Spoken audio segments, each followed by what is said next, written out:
So thank you, Dr. Sharifah Maisara, for joining our research seminar for today. So I will just brief a background for Dr. Sharifah Maisara. She obtained a degree in psychology, master in clinical psychology, and PhD in health. In fact, Dr. Sharifah Maisara is actually did his PhD in Department of Surgery, Faculty of Medicine. And currently, she is a senior lecturer at Department of Educational Psychology and Counseling, Faculty of Education. Just started in May 2024. Yeah. And then she actively involved in research related to community recovery at University Malaya, intervention related to social issues and cognitive functioning and psychological well-being among cancer patients. So the topic today is about the validating the questionnaire. I'm sure some master surgery clinical master students are doing, some of them actually doing a validating questionnaire. Maybe they will join a bit late, and also will upload this recording to our YouTube so that they can see it after when they got time. So the screen is yours, Dr. Sharifah. All right, thank you very much, Dr. Hamiza. Okay, assalamualaikum and a very good afternoon, everyone. So, yep, let me share the slides, right? So, yep, can you guys see the slides or is it, yeah, can you see? Yes. Yeah, you Okay, can mode. This slideshow mode. it is in the slideshow mode, right? Not yet. Yeah. Yeah, okay. So yeah, without further delay, let us proceed with our what do you call that sharing session. So I believe this is topic 17 on introduction to translational research and validating a questionnaire. So let us have a look together on what among the components in which we are going to look at for today's sharing session. So we are going to have maybe you want to do the presentation mode. Oh, okay. Yeah, is it okay now? Yep. It is in a presentation mode? Not yet. You need to click again. Okay, let me see. Okay. Is it okay now? Yes. Yes. All right, so let us proceed.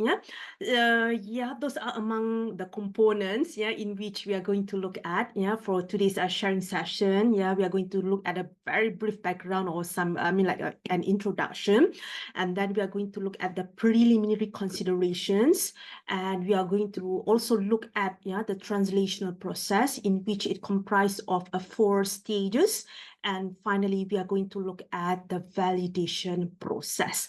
Now let us have a look together on the brief introduction related to this topic.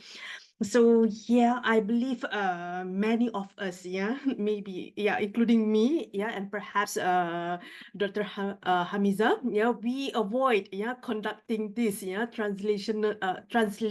translating and validating a questionnaire. So basically we prefer to use the existing one. So when it comes to this questionnaires or surveys both are being used widely in research. So when we use questionnaires or surveys we use it in order to collect quantitative information from participants. So basically we are going to get this quantitative data through administration of those questionnaires. So what will happen is that when you administer those questionnaires, you are going to collect the data in the form of those observable information. So this observable information, it can be the presence of lesion, mobility, and so on and so forth. And we can also have this participants' subjective feelings of their current status. So basically in my field, when it comes to this subjective feelings, we can have anxiety, depression, mental health status. You can have those examples in the brackets. We have the amount of pain they feel, like what I have mentioned to you guys just now. We have those psychological status. And of course, like what I have mentioned earlier, we prefer, researchers, we prefer to use the existing questionnaire. Why is that so? We use an existing questionnaire because people like to save time, and resources. I'm telling you, it is not going to be that easy, to do this translation, and the validation, of those questionnaires that you are going to use, in your research. Okay, so this is the question, in which all of us should think, what happens when a questionnaire, that measures the construct of interest. So this construct of interest, is also known as the variables. It can be your independent variables, it can be your dependent variables. So that refers to the construct of interest. So perhaps in my field, of clinical psychology, maybe the variables can be like what I've mentioned to you guys just now: anxiety, depression. You can have pain, quality of life, sleeping pattern, eating habits, and so on and so forth. So may not be readily available. Or the published questionnaire, is not available in the language required for the targeted participants. So what happened, when you could not find, the questionnaires, that can actually measure those variables that you are interested to look at or examine, and when the questionnaires are available, but unfortunately, it is not in the language that you would like to have. Perhaps you would like to administer, those questionnaires, among Malay sample, and you do not have that questionnaires, in Malay language. So what will happen? So in order to answer that question, let us have a look together on these preliminary considerations. So what will happen is that, first of all, before you go into this translating and validating, the questionnaires, you need to identify the construct, that is to be assessed with the questionnaire. It means that you need to know those variables, those independent variables, the dependent variables that you are looking at, and it can be measured or assessed using questionnaires. So you are trying to answer the question, how will the construct be operationalized? So don't get confused. Before that, don't get confused. We have conceptual definition and operational definition. I believe you heard those two, but let us recall together, on what is operational definition and what is conceptual definition. Let's look at the conceptual definition. That conceptual definition, it refers to, you have this construct or variable. In order to conceptualize, in order to define it conceptually, what will happen is that you can look at existing articles and look at what is the definition of that construct or variable. So that would be conceptual definition. It comes from past research. It comes from textbooks, and so forth. When it comes to operational definition, it comes from you.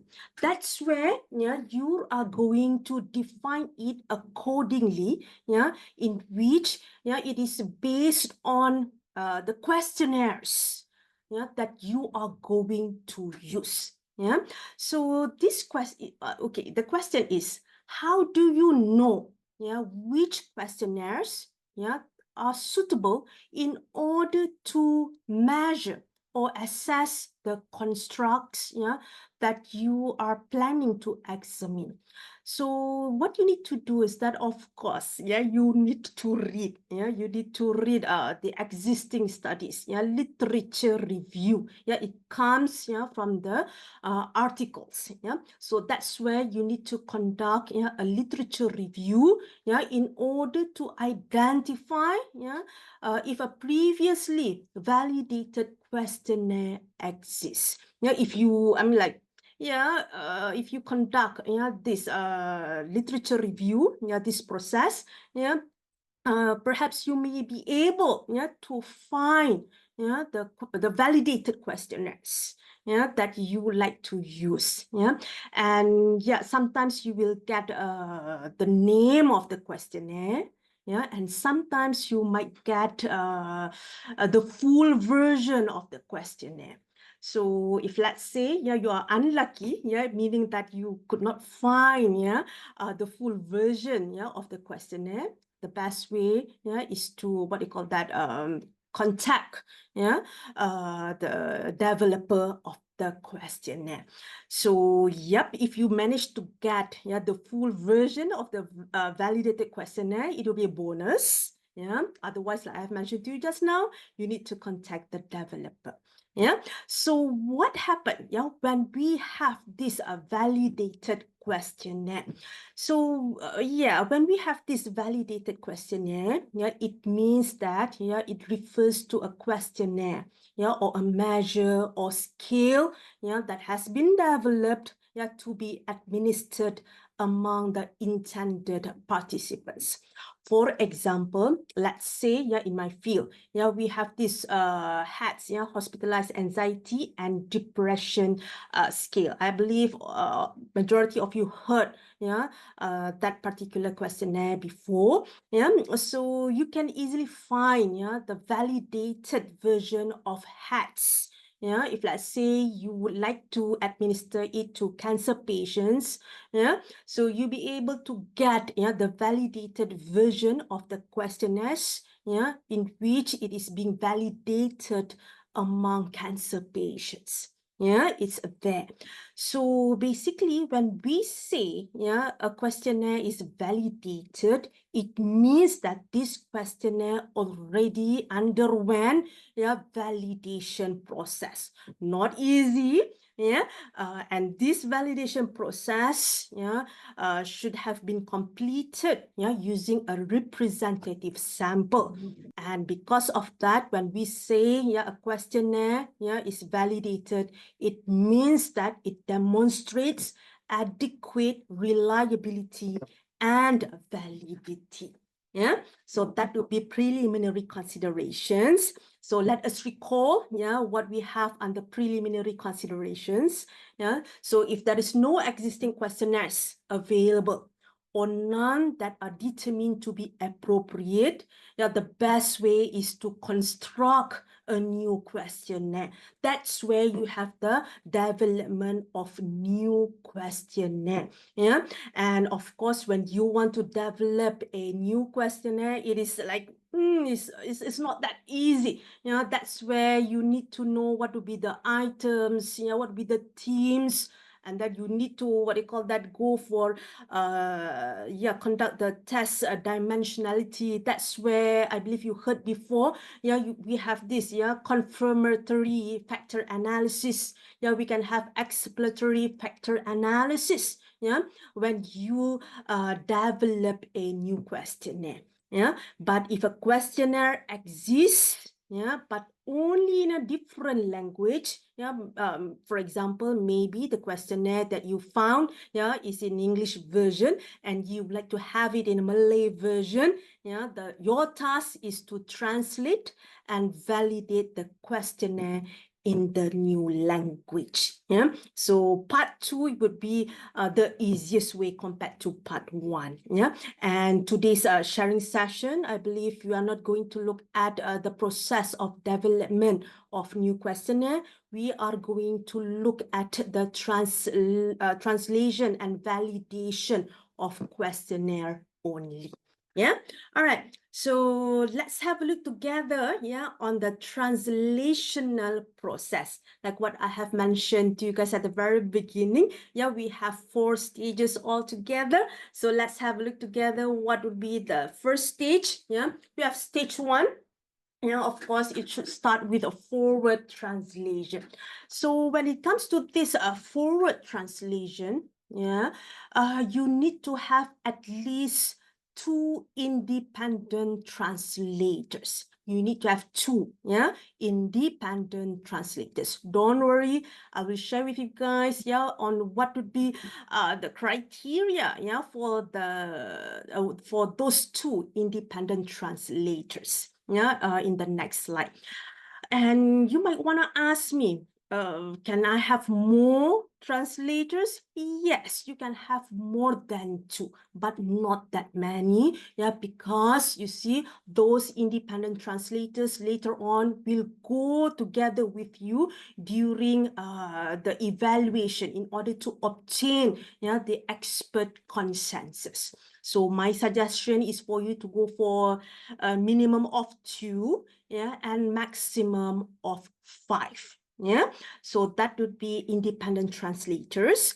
And the bilingual translators, these independent translators, we have these bilingual translators whose mother tongue, is the target language, produce the two independent translations. So basically, these bilingual translators, if let's say the questionnaire, the original questionnaire is in English version. So that would be the original language, or we call it as source language. Original language or source language, which refers to the English version. And now you would like to translate it into Malay version. That refers to target language. So basically, your translators, need to be someone, who are actually expert in both languages. So English as well as Malay. So what will happen is that, these independent translators, will produce two forward translations. Why two forward translations? Because we have two independent translators. Two forward translations be made of the instrument from the original language, also known as source language, to the target language, so that the comparison can be conducted, in which you might want to explore any poorer wording choices, and resolve in a discussion between those two independent translators. Now, in the next slide, I'm going to share with all of you, on the characteristics of the translator. We are still under stage 1, of forward translation. So we have translator 1. So this translator 1, when you want to select the first translator, they are the one who's supposed to be aware, of the concepts being examined in the questionnaire being translated. So suppose you are interested to look at maybe the questionnaire that you are going to translate, as well as validate, it is related to maybe cognitive functioning. So the person or the expert, or the translator, not expert, the translators, the first translator should be someone maybe in the field of, in my case, we have clinical psychologists. And these clinical psychologists should be aware on those concepts related to cognitive functioning. And this expert, this clinical psychologist, this is just an example, so these clinical psychologists, should be able to talk, should be someone who is expert, in English and Malay languages, so that the first translator will be able to provide a translation that more closely resembles the original instrument or questionnaire or measure. And this translator 2, on the other hand, the translator should be unaware of the objective of the questionnaire. Doesn't matter.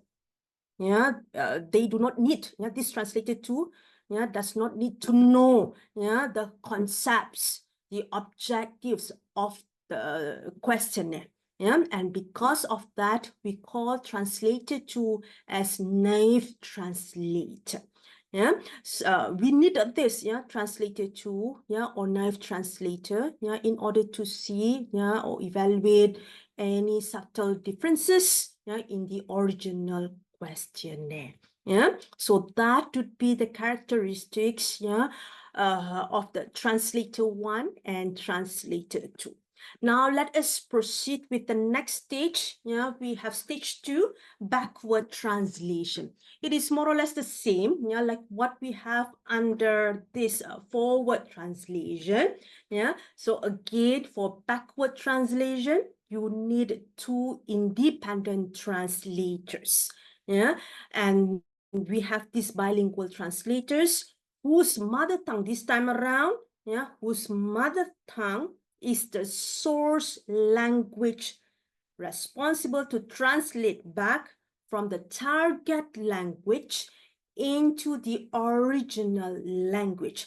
So suppose, yeah, you are going to translate, yeah, a questionnaire into from English to Malay version, and you need someone whose mother tongue, yeah, is the source language, which is Malay language. Yeah, so that would be for backward translation. And as you can see, yeah, the translated version, yeah, might reflect, yeah, the same, should reflect the same item content as the original versions. But keep this in mind, yeah, that agreement, yeah, that takes place, yeah, between the back translation, yeah, and the original source version does not guarantee a satisfactory forward translation, yeah, because it could be incorrect, yeah, or it simply assures a consistent translation. Yeah, you need to bring, yeah, this translated version, yeah, of the questionnaire into discussion, and that's where, yeah, you will have stage 3, yeah, whereby you need to have this expert committee, yeah, to evaluate the translated version of the questionnaire. So we are under stage 3. Yeah, hopefully you guys are still doing okay. Yeah, for stage 3, yeah, it is crucial, yeah, in order to achieve cross-cultural equivalence. So when it comes to this expert committee, yeah, you may have, yeah, the methodologists, yeah, perhaps the health professionals, yeah, you can have the language professionals, and not to forget to include the translators, yeah, the forward and back translators. Before we move on to the next point, yeah, you might want to ask, can I have, yeah, the same translators for forward translation and backward translation? The answer is no. Yeah, like I have mentioned to you guys just now, yeah, for forward translation, the mother tongue, yeah, is the target language. Yeah, and for backward translation, the mother tongue should be the source language. Hopefully you guys are not going to get confused, yeah, between those two. Yeah, now let us have a look together the roles of this expert committee. So this expert committee, their roles, yeah, are to consolidate, yeah, all the versions of the questionnaire, yeah, and develop what would be considered the pre-final version of the questionnaire for field testing. Not yet complete, yeah, they are just discussing, and yeah, they will get the consensus, you know, on the pre-final version of the translated questionnaire.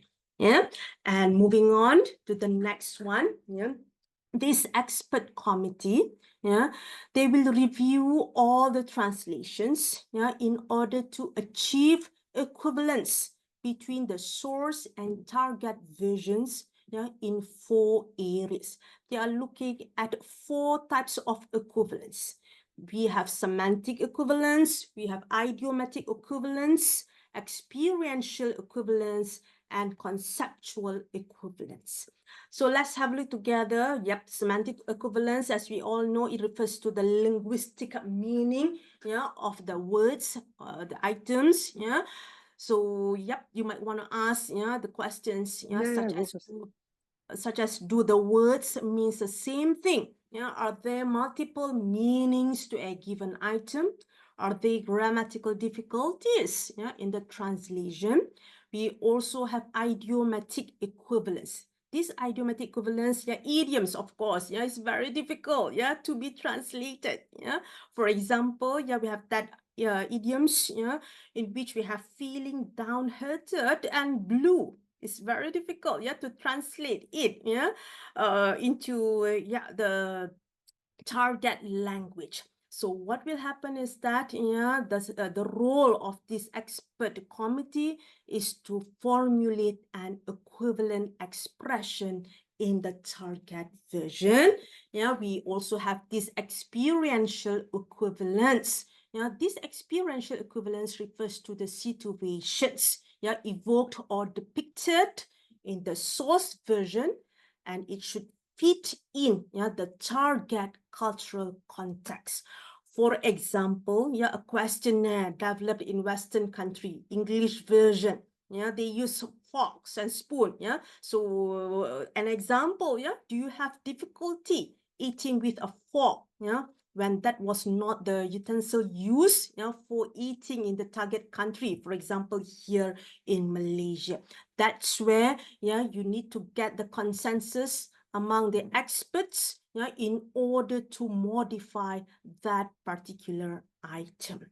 Yeah, and we also have conceptual equivalence. Yeah, I believe you might get confused, yeah, between conceptual equivalence and semantic equivalence. Take note, yeah, semantic equivalence, yeah, it is just related to the linguistic meaning. But for conceptual equivalence, it is more than linguistic meaning. So it refers to words, yeah, that hold different, yeah, conceptual meanings between cultures. So items, yeah, might be equivalent in semantic meaning, yeah, linguistic meaning, but not conceptually equivalent. Yeah, and this happened perhaps due to cultural differences. Possible also. Yeah, for example, we can have that, yeah, cousin and brother, yeah, may mean more than simply second, yeah, or first degree relative of the same generation. Yeah, so that would be stage 3, yeah, on expert committee. And we have this, yeah, the final stage, yeah, under the translation process. We have preliminary pilot testing. So when it comes to this, we are not there yet, yeah, on pilot testing, the real pilot testing. No, yeah, we are just at the preliminary pilot testing under translation process. Yeah.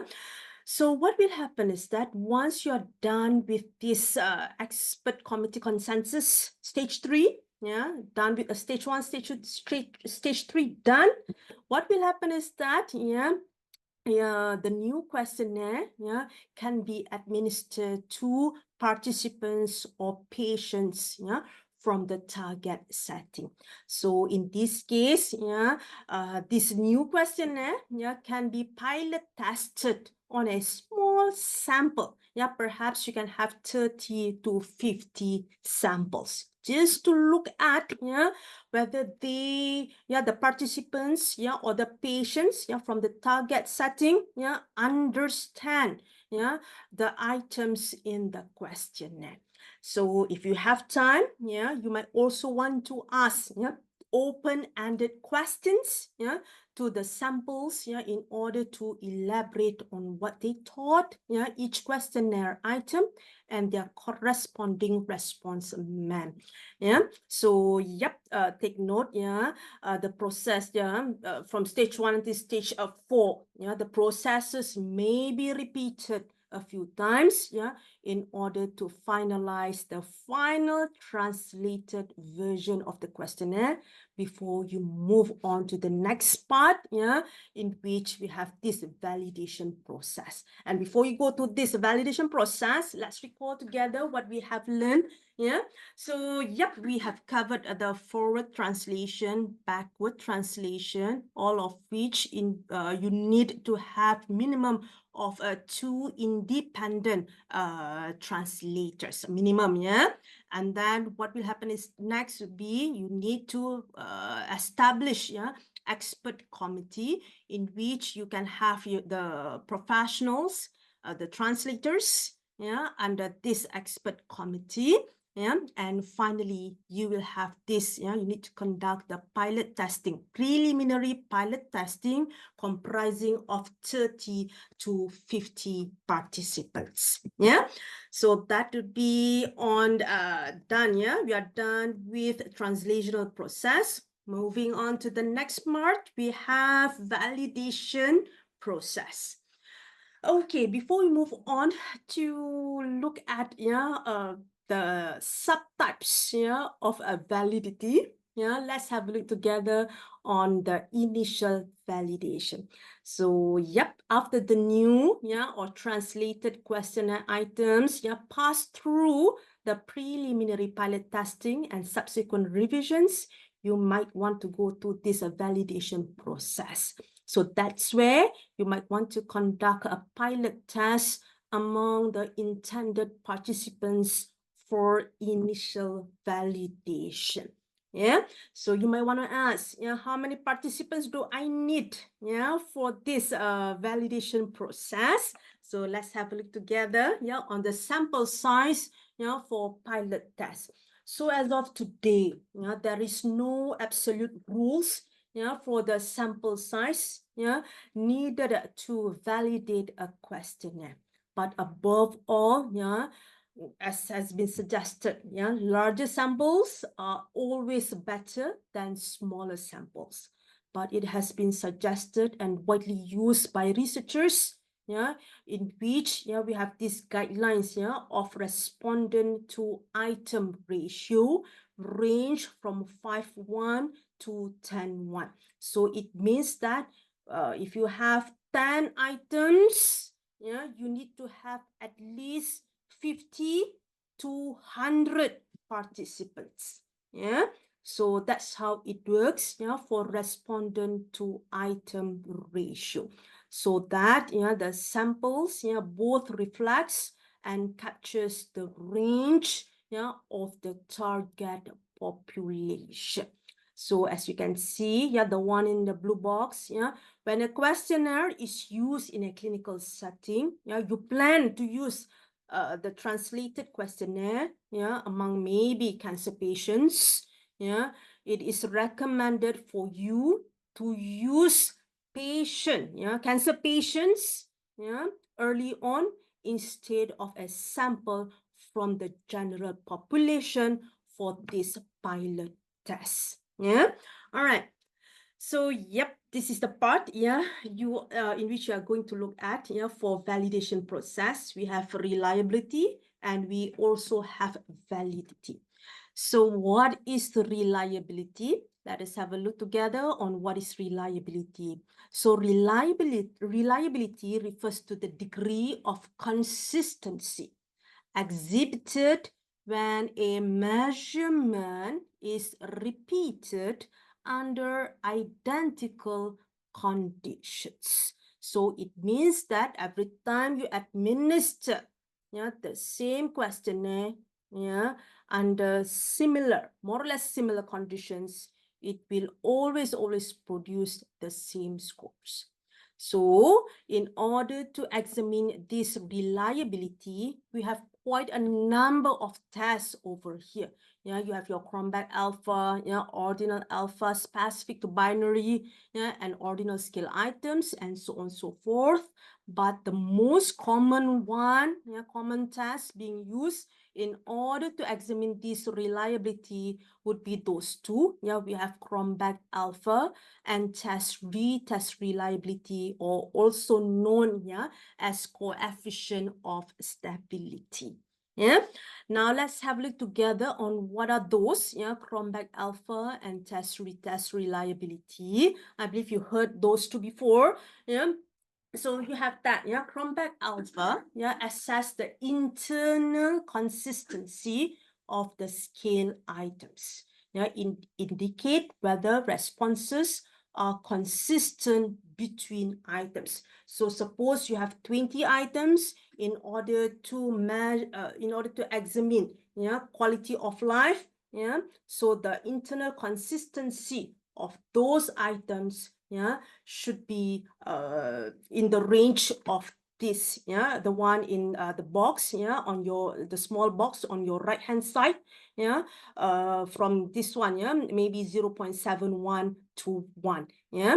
So this is actually, yeah, as you can see over here, yeah, this is the output, not the output, the layout, yeah, of SPSS, yeah. It is a software in which, yeah, you can use in order to get, yeah, the results of this internal consistency of the scale items. Yeah, so this is the software. You just go to analyze, and then you go to scale, and then you go to reliability analysis. Yeah, and then there is a drop box in which you can select, yeah, the analysis, yeah, that you would like to have, yeah, for this reliability analysis, and you will right away get, yeah, the output of the Cronbach alpha. Yeah, so that would be the interpretation. Yeah, so basically, yeah, you need to get at least, yeah, 0.71 and above to say that, yeah, the questionnaire, yeah, that has been translated has from acceptable to excellent internal consistency. Yeah, so moving on to the next one, we have this retest reliability. We are done, yeah, with Cronbach alpha. Now let's have a look together the second division, yeah, of tests, yeah, in order to get to this reliability. We have retest reliability. Like what I've mentioned to you earlier, yeah, it is also known as coefficient of stability, in which it assesses the degree to which, yeah, the participants' performance is repeatable across time.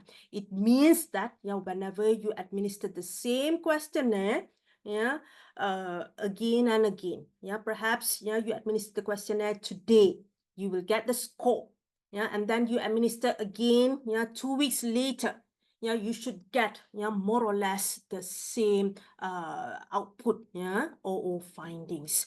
So in order to get to this, yeah, reliability, yeah, you might want to use this analysis of Pearson product moment correlation coefficient, or also known as Pearson's R. So again, that would be the what do you call that, SPSS, and the layout of the SPSS. So again, you go to analyze, you can go to correlate, and then you can go to the bivariate, yeah, and then you just click which items, yeah, that you want to see the correlation, and then you will get the output.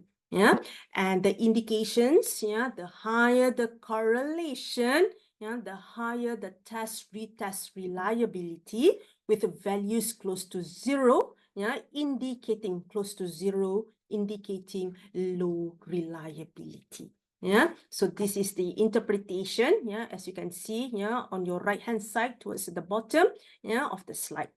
Now let's have a look together, yeah, on validity. So basically we are done, yeah, with reliability. Yeah, we have covered, yeah, for reliability, we have covered those two tests. Yeah, we have your Cronbach alpha, and we have the retest reliability, in which we did look at the Pearson's product moment correlation coefficient.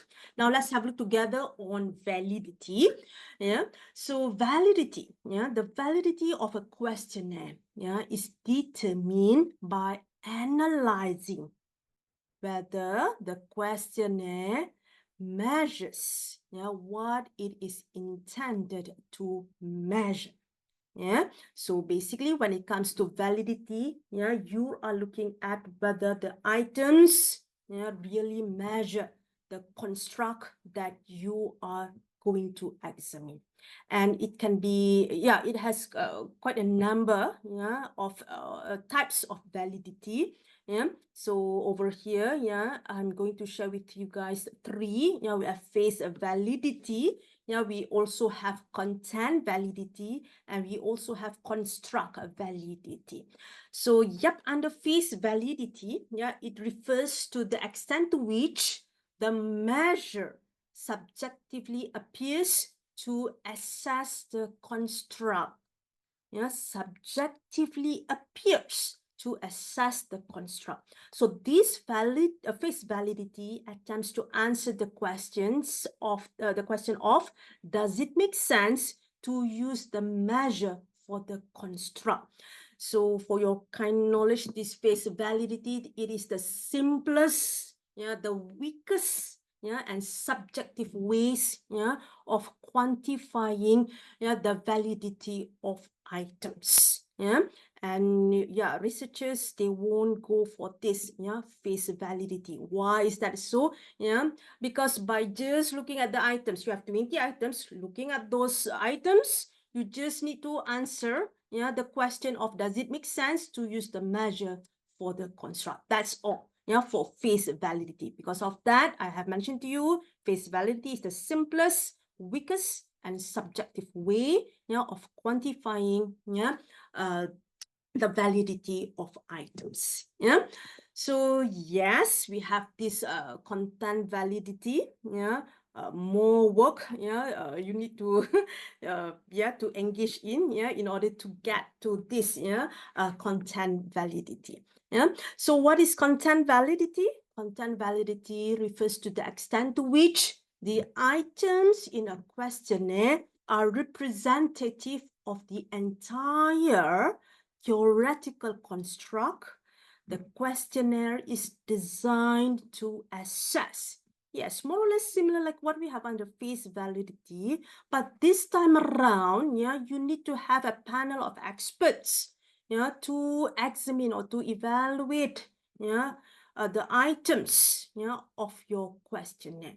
Yeah, so yeah, as you can see, yeah, a panel of experts must be appointed, yeah, and these experts must be familiar with the construct so that, yeah, they will be able to examine whether or not, yeah, the items, yeah, adequately measuring the construct intended to assess, and whether the items in the questionnaire are sufficient in order to measure the domain of interest, or also known as construct. Yeah, all right.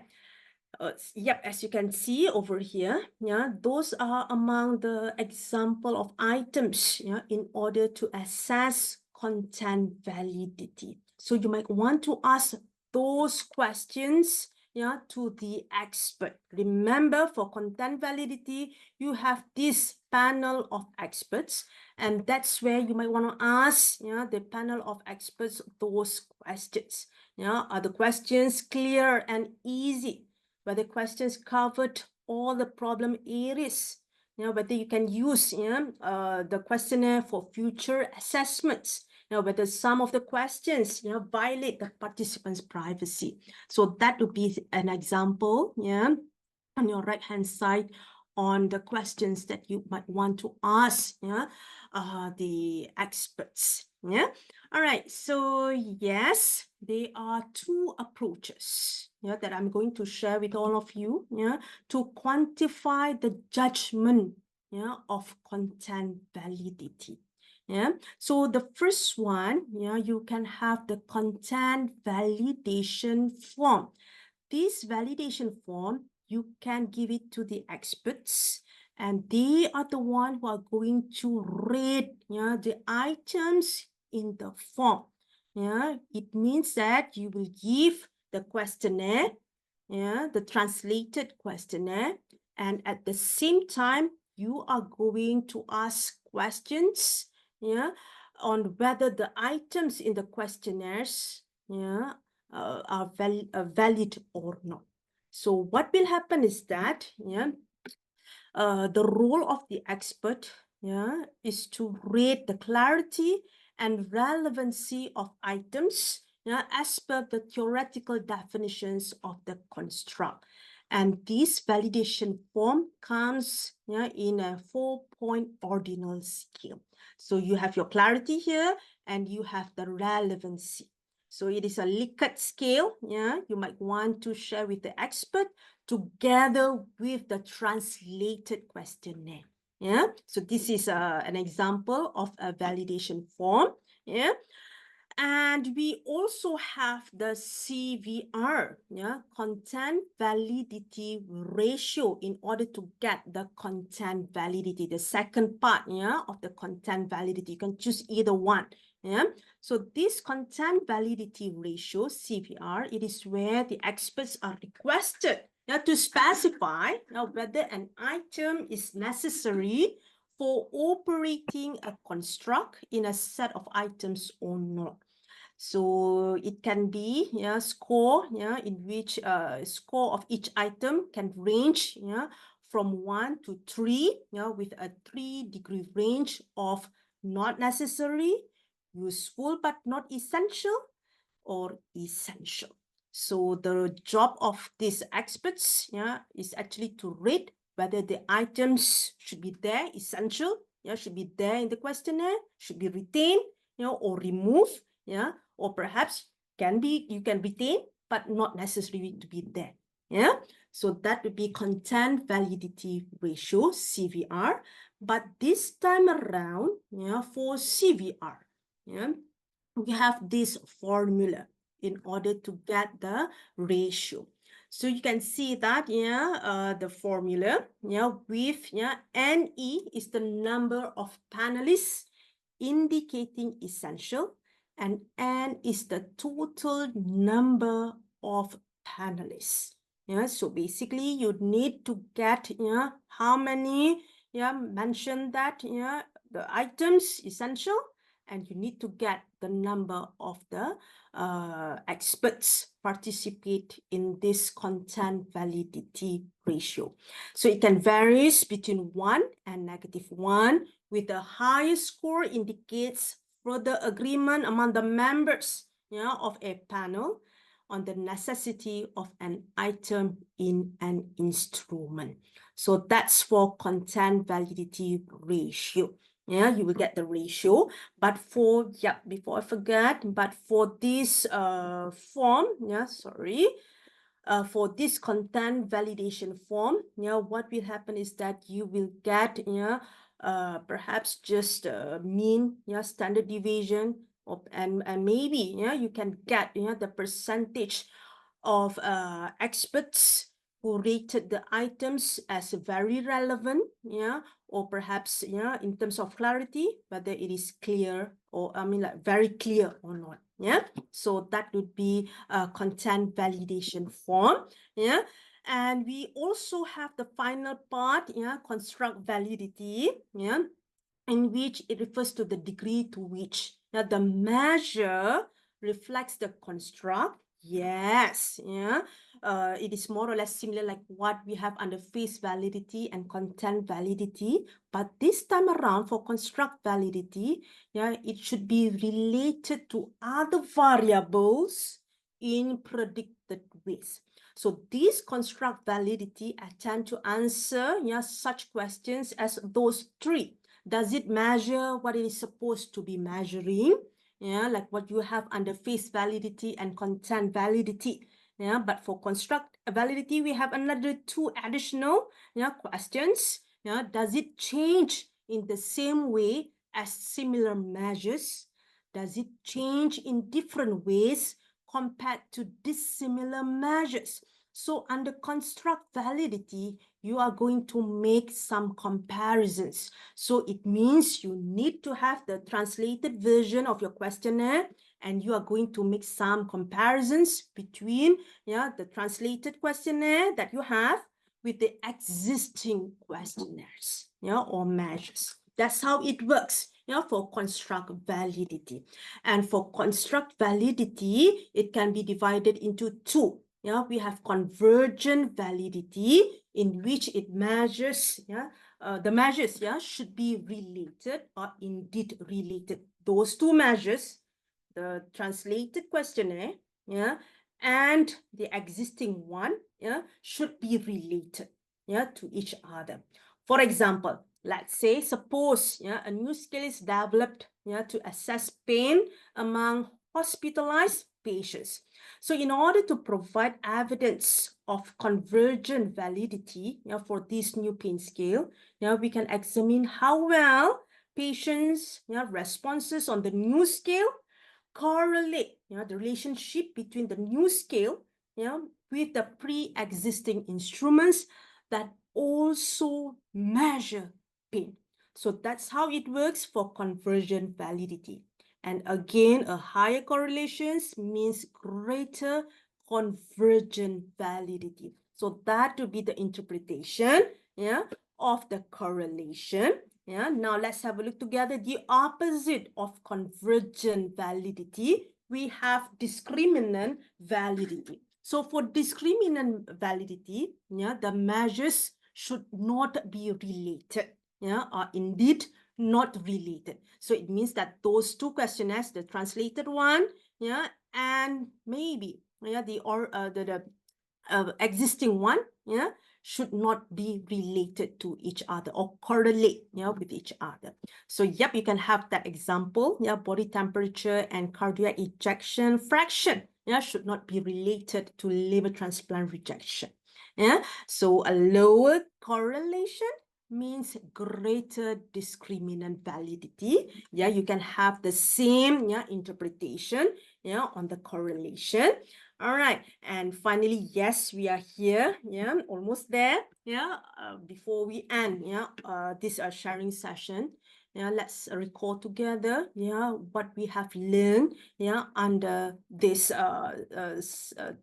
part, where we have covered, the validation process. Now let's have a look together what we have covered.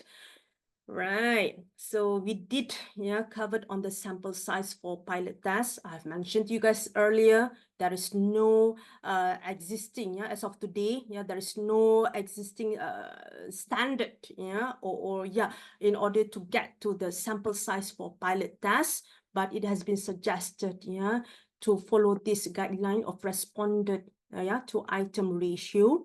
Range from 5:1 to 10:1. It means that if you have one item, 10 items in your questionnaire, you need to have at least 50 to 100 participants to participate in your pilot test.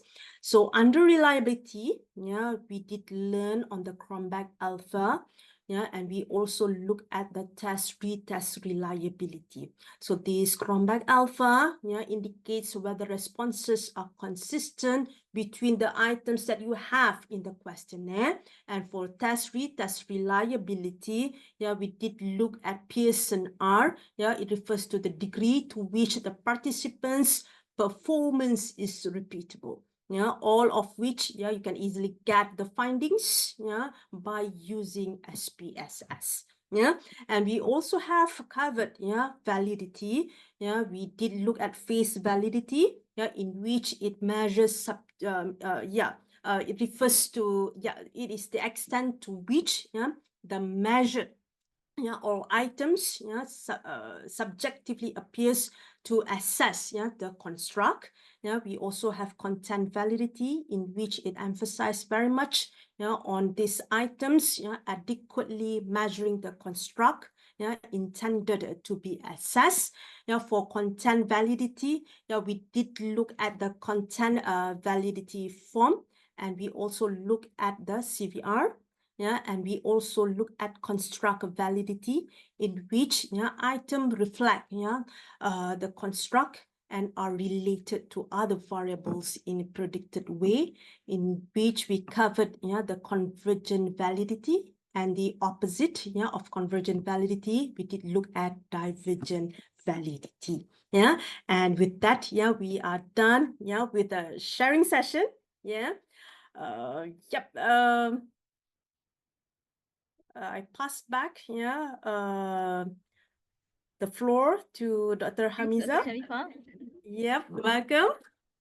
Thanks, Dr. Sharifah. Thanks for the very clear presentation. I would say if you follow from the very beginning, I think you can get clear idea what it takes to translate and validate the questionnaire. So, Yep. is there a question from the floor? Anyone want to ask question? Hi, can I ask a question? Yes, go ahead. Hi, I'm Yong, a master student in Right. general surgery. So actually, I'm Mhm. planning for a validation questionnaire Mm. studies, which is Mm. about quality of life in anal fistula patients. Mm. So actually, the questionnaire is there's a validated questionnaire which is in Spain language. So Sorry, what they Spain, is it? in Spain Spanish. Yeah, So Spanish, yeah. they develop the questionnaire in Spanish, and then they do at that time they do a translation into English. But the validation process, everything is using the Spanish questionnaire because their population is in Spain. So Mm. now if I want to do the question, if I want to take the questionnaire and do a translation to Malay, ideally I need to use the Spanish version to do the translation, correct? But you mentioned earlier that you have the English version of the questionnaire. Yeah, they do the English version of the translation, but then I think the validation part, the patients all they use the Spanish version Right. to do. Yeah. So basically what will happen is that, okay, you don't need to translate the Spanish version. You have the English version. It has been validated. And you mentioned that, yeah, it has been validated, but it is actually among the Spanish, the people in Spain. Am I right? Yeah. So you already have the English version, yeah, in which it is what do you call that? It is a language that is being used widely, across the globe, yeah. So what you need to do is that you just need to translate, the English version of the Okay. questionnaire. So that's how Right. it works. But if you have time, and Uh-huh. if you can find somebody who can speak Spanish, why not? You translate, the Spanish one into Malay language. But I highly doubt, that you can get that, within the short period of time that you have. So my suggestion is for you to get the English version, translate it into Malay version, and there you go. Yeah. So that's So how it works. meaning despite that they only use Spanish version in the Spain, but we can still Mm-hmm. use English version which they do the translation to my study. Can. Okay. Yes, Okay. possible. I see. Then like you say, we need to find four for forward and backward translation. Four of Forward, them is backward. different people. Then how about the expert committee? Is there specified how many? What are the expert? Like for example, is it all colorectal surgeons or do they have any specific? What are the people that I need to find? Right. So what will happen is that, you need to know, apart from those professionals, you need to know who is going to use the questionnaire at the end of the day. Is it the rehab physicians also? Is it the occupational therapists? So you can get them to, you mentioned about quality of life. Am I right? Yeah. Am I wrong? Yes. Yes. So you can get the psychologists to, to what do you call that? To evaluate, or to be part of the expert committee. Possible also. Yes. Okay. Right. All right. Okay. Is that all? Yeah. Yeah. Okay. Right. One more. Sorry about the content validity. I'm so sorry about Content validity. that one. You also said need to have a panel to rate from the expert rating, right? Yes, So correct.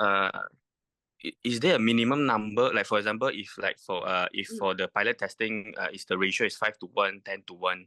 How Right. about the for the content validity part? Do I need any specific number of experts? Yeah. Okay. All right. So as of today, there is Mhm. no specific number of experts, yeah, that All you right. need to get. But yeah, there is a but here. You Mhm. need to get, yeah, the Mhm. experts who are really expert in the field. That's where it comes the inclusion as well as exclusion criteria of the experts. Okay, for example, let's say the quality of life. Suppose, yeah, you want to have an expert in the field of psychology, myself, yeah, Mhm. the clinical psychologist. Yep. But I have only maybe 1 month of experience of being a clinical psychologist. The question Mhm. is, are you going to include me, yeah, in Mhm. All right. rating, in evaluating? The answer Mhm. is no. So make sure you choose you wisely choose, yeah, the experts who's supposed to rate, yeah, the what do you call that, Questionnaire. the translated questionnaire. Yes, that's how it works. Okay. Is that all? Understood. Yeah. Thank you. Thank you so Yeah. much. All right, no worries. Anything else? Anyone to ask questions? Maybe I have one question from your experience. If you want to share, how long it takes for you to transfer the whole process for this kind of study? How long will it take to All complete? right.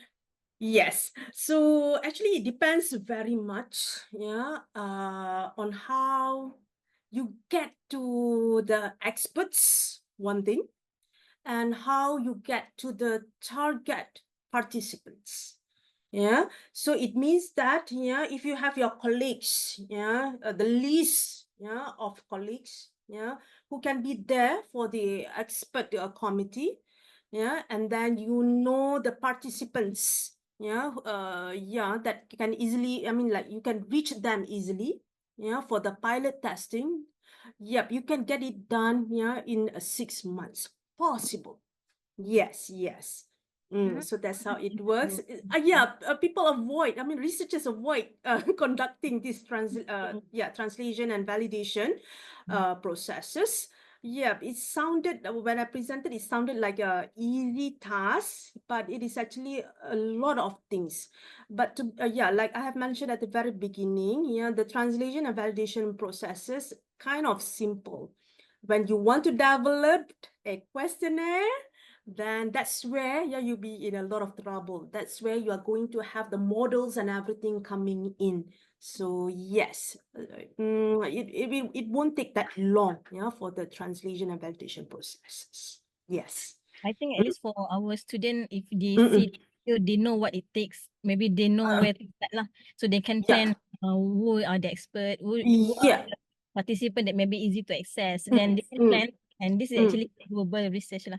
Yes, yes, correct. Just want to share with you, yeah, Dr. Hamiza. Back when I did my PhD, I did conduct the Delphi study, yeah, in which, yeah, I developed a cognitive intervention, yeah, and it is a 3-round Delphi study.